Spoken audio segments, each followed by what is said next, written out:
Hi, buddy. On most days, Hey, Jakey. Mama's here, buddy. this is how Dawn Durbin visits her oldest son, Jacob. I miss you, buddy. He's buried right next to his papa, Hi, Dad. a fellow police officer and one of Jacob's heroes.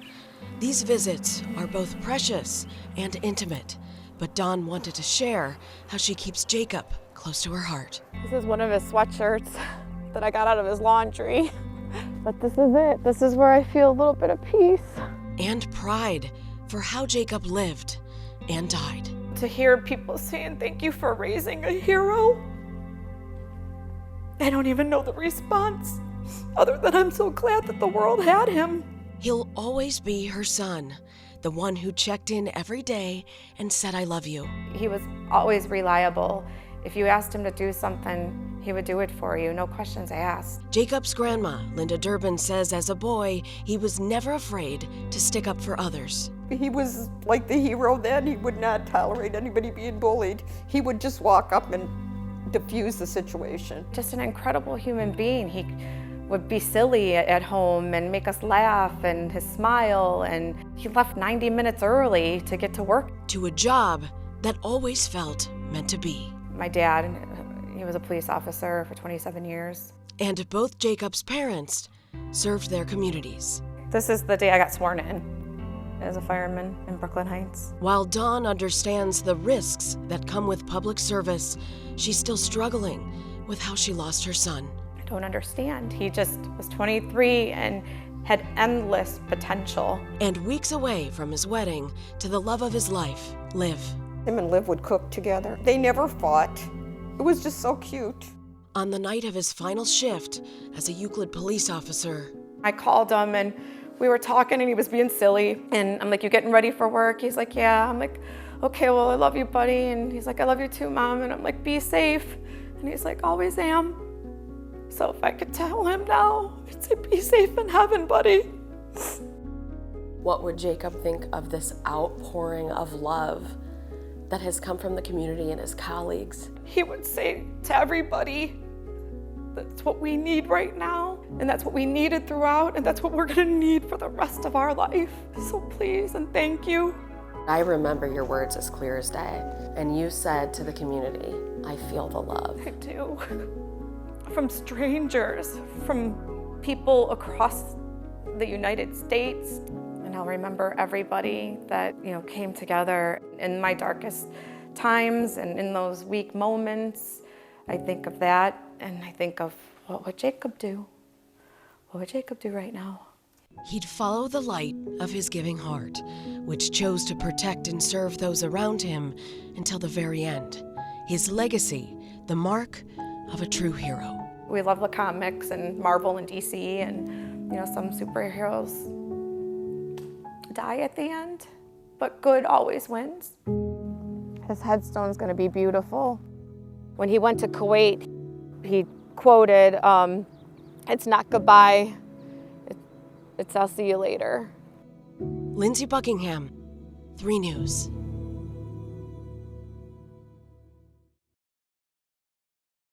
Even on the rainiest of days, the town of Webster, New York has character. Most of the cars on Main Street are either headed to their families or their purpose. Jamison Ritter learned early on what his was: loving and helping others, a soccer player and standout swimmer in high school. Yet with scholarships on the table, he chose to serve his country instead. Good boy. Bandit, come on. Good boy, come on over here. These are Jamison's dogs, Otis and Bandit. After he died, his parents took them in. Come on. That's a boy. They have an acre to run around and play, a life somewhere between heaven One more. I'm not gonna go far. and heartbreak. Bandit, he just runs aimlessly. The house feels empty without their dad. It was a bond right from the beginning. It's a few days before Christmas. John and Karen Ritter's home is decorated for the holidays and for their son. No matter how many days go by, how many hours, the pain is always as if the news was in the moment. When you lose a child, it's deep and it's painful. every day of your life. Every day is a struggle. I think of him every day. I think of the incident every day. I think of how it happened.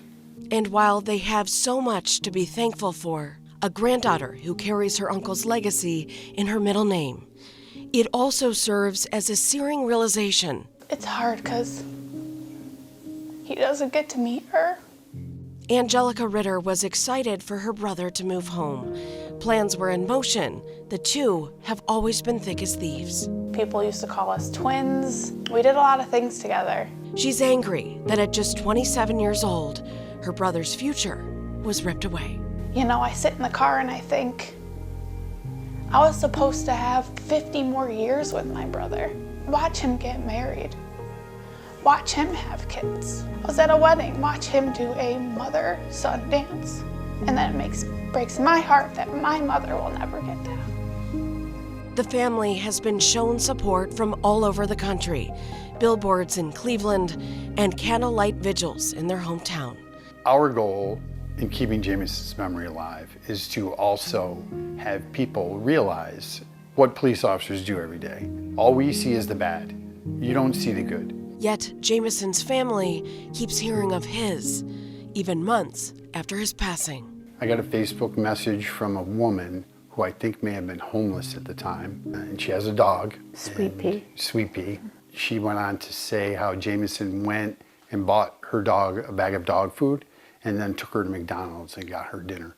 Jamison's acts of kindness and service were to continue here at home. Wow, here's his right over here. He had registered for the police academy in Rochester, but he never got to take his seat. Now, his empty chair a symbol of his heroism, just a few feet away from his dad's own legacy of saving others. I was involved in an incident on December 24th, 2012, in which a police officer and a fireman were shot and killed by an active shooter. So were you shot? You just survived. I forgot about that part. Sadly, they'll never forget how their son died. It's sad. I mean, this whole situation's sad. The thing a lot of people don't know, that we know, is this probably never should have happened. While nothing can fill the void, his family finds comfort knowing his spirit will live on through a foundation in his honor. The Jamison Ritter Foundation, which is a foundation to try to give an award, a $10,000 award to a student with Jamison's desires, first responder or military career choice. Giving back. Around here, it's the Ritter way. Now, all this family can do is work to make sure Jamison's life brings more attention to officer safety and appreciation for their sacrifice. Jamison didn't care about rank. Jamison cared about right and wrong. He genuinely cared. Nothing was, I think, for accolades, as we know how humble he was.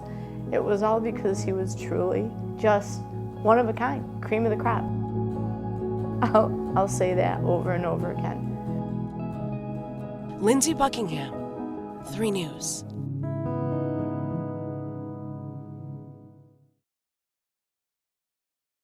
When 39-year-old Julianne Smith needs a moment to reflect, I usually sit here. she knows exactly where to go. Sometimes, I just come out here and pray.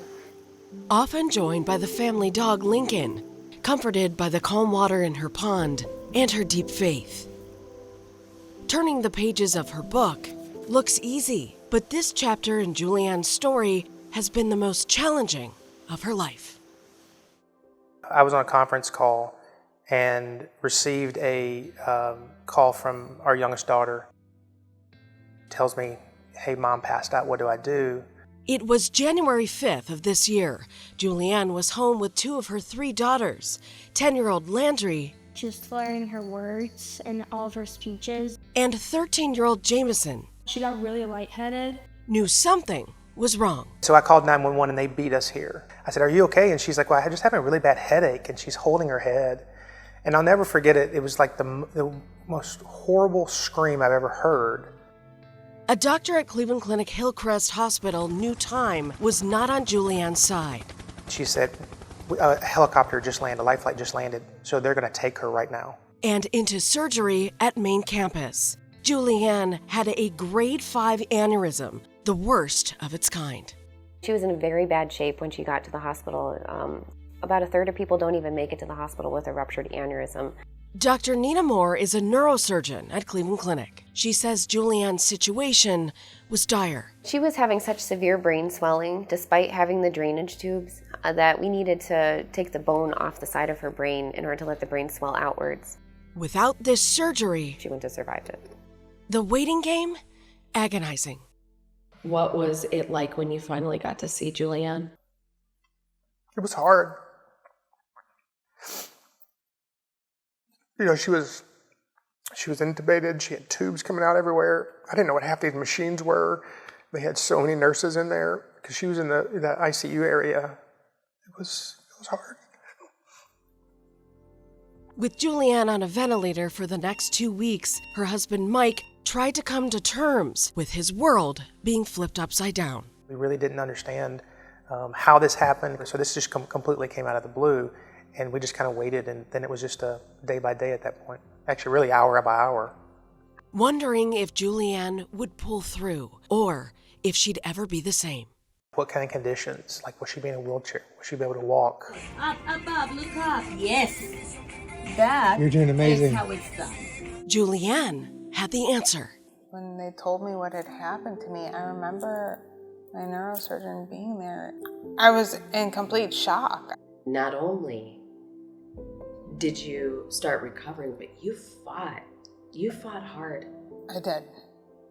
And I do remember at one point looking at the therapist and telling them, I have a lot to live for.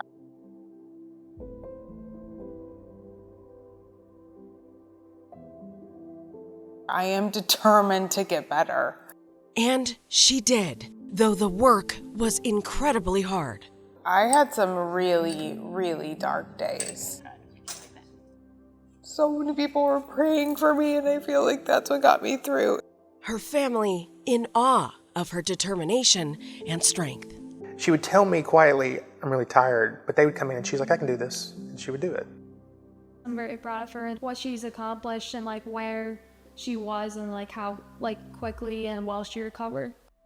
Julianne's return to normal life is a miracle, but the true gift, she says, is the love shown by the healthcare heroes who saved her life and the community who never gave up on her. I mean, the outpouring kindness of people, it was so humbling. When the accident happened, it was a very crazy time in our lives with schedules and juggling everything. It's easy to get lost in that. But I feel like this shook us and brought us right back to center on what matters, your family and your faith. Lindsay Buckingham, 3 News. John Henry Lee is a boy who knows exactly what he wants. I'm gonna go get my bike. At just 6 years old. Here, you want to play with your bubbles? No, I'm getting my bike. His natural enthusiasm My bike. inspires everyone around him to join the fun. Are you gonna drive in reverse? Yeah. He never wastes a moment exploring every path because he knows how quickly Bumpy road. it can change shape. This bumpy road. When I was pregnant with John Henry, we knew that he had hypoplastic left heart. We knew he would need open heart surgeries at a very young age. After his third one, there were complications. He started to have some circulation issues. Then in December 2023, things got worse. Went in for a viral illness. Typical runny nose, cough. And then Dr. Amdani came in and he goes, well, we're keeping him. I said, okay, thinking just overnight. He goes, no, until he gets a new heart. John Henry was admitted to Cleveland Clinic Children's. His mom, Sarah, remembers the tough questions during their stay. He would ask if another kid got a heart transplant, am I not sick enough? Am I not good enough to get a heart? And with each passing month, John Henry got sicker. He's getting weaker, you know, his endurance is dwindling away. Then, 6 months later, they're like, we found his heart. And I instantly broke down in the middle of the hallway. The best news they could ever receive. I went in the room when we told him, and it's amazing because you get just as excited as they do about it, because you know this is what they've been waiting for. And then it was like, oh my gosh, this is it. This is my new heart, and I've got to tell everybody. And he did. I'm getting a new heart! One by one, telling the beloved healthcare heroes who had been rooting for him all along. Phyllis, I'm getting a new heart! What? Oh my God! He is the best kid. He's literally John Henry strong. The surgery went well. Still, there were a few bumps in the road. His body was used to half of circulation, so his whole body had to adjust. But remember, John Henry knows what he wants, and what he wanted I'm back, guys! was to be a healthy little boy again. Why are you so happy you got a new heart? Because I get to run and play. At home, Do you like this? he's been making up for lost time. He talks. Oh, I'm so proud of John Henry. You know, he is a joy. He is energetic. He is hilarious. And he's grateful. Get in! Get in! For each new path he gets to explore, for every laugh, for every deep breath. Let's go! And for Mom, there are no words to say thank you to all who gave John Henry a second chance. When you're there for so long, they're your sisters. The nurses become your sisters, the doctors become your brothers. I'm just so grateful that his donor family made the sacrifice and allowed them for John Henry to continue his life through their child's life. Lindsay Buckingham, I'm coming back to my home! 3 News.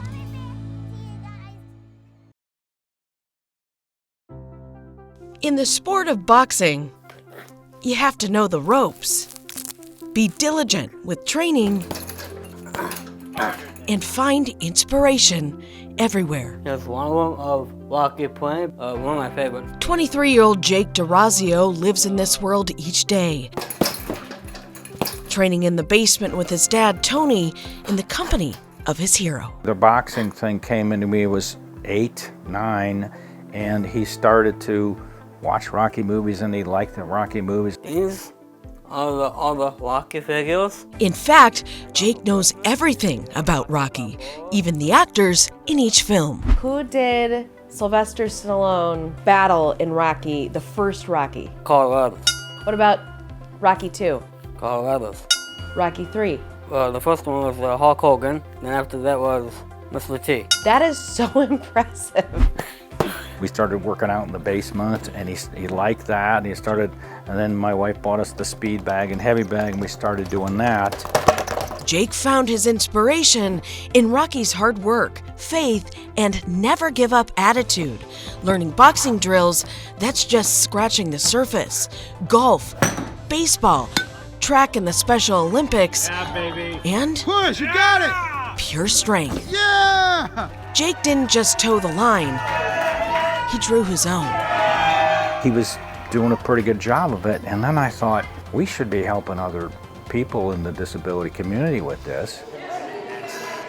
That's how we got here, to Christ Church and Columbia Station for Jacob's Ladder, a fitness class for those with special needs. We come from a great family where our parents were always serving people and helping people, and we wanted to continue that sort of tradition, so we started it in 2011. Keep it balanced too.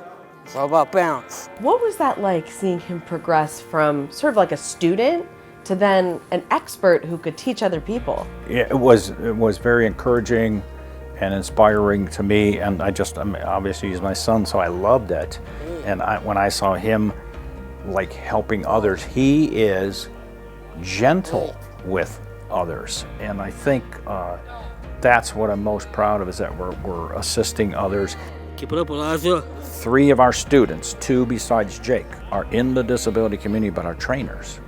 And we made sure that they go through a course and they become trainers, and they all have good hearts too. That's it, right there, that's good. The goal, building confidence and discipline in these students, and of course, celebrating all their wins. Nice job. do their best as they can. You know, start slow, and if they can't do it, or if they're out of breath or something, just rest and then keep going. I hope you understand how impactful it is what you're doing, because you're making people feel safe enough to try something new. And that is so awesome, Jake. Thanks, appreciate it. There's just something about the good-heartedness that's to me is just a gift. I'm just proud of that. He's a great son, brother, and friend. And just like Rocky Balboa, all Jake wants to do is go the distance. Lindsay Buckingham. Keep them up. Keep your fists up. 3 News.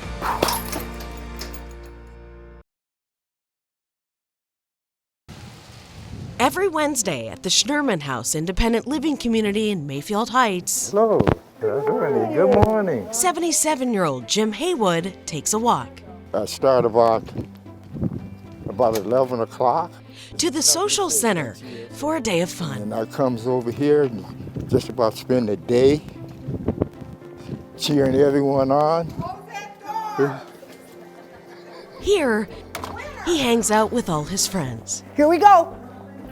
First, at fitness class. Reverse, reverse. Uh-oh, look at Jim. Oh my gosh. Then, there's Wii Bowling. If you think this room is energetic, wait until someone gets a strike.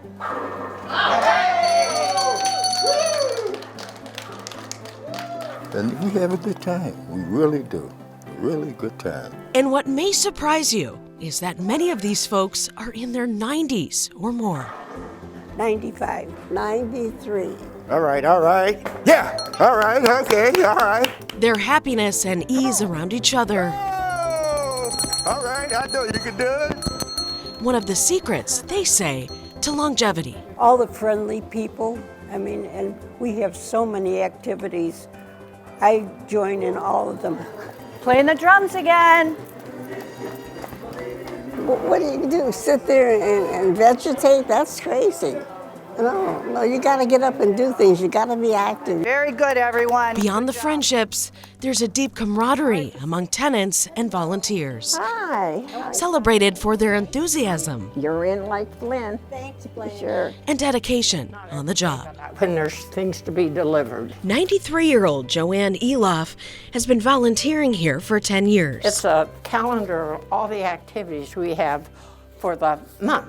Like many of her friends at Schnurman House, Joanne says the good morale here starts at the top. Howard and all the help here, they're great. Howard's wonderful, the staff's wonderful. Hi. How are you? Good, and you? I'm good. Howard Burles is the executive director. He knows everyone here. How are you Interviewing. doing? I'm good, how are you? And never takes for granted Good to see you.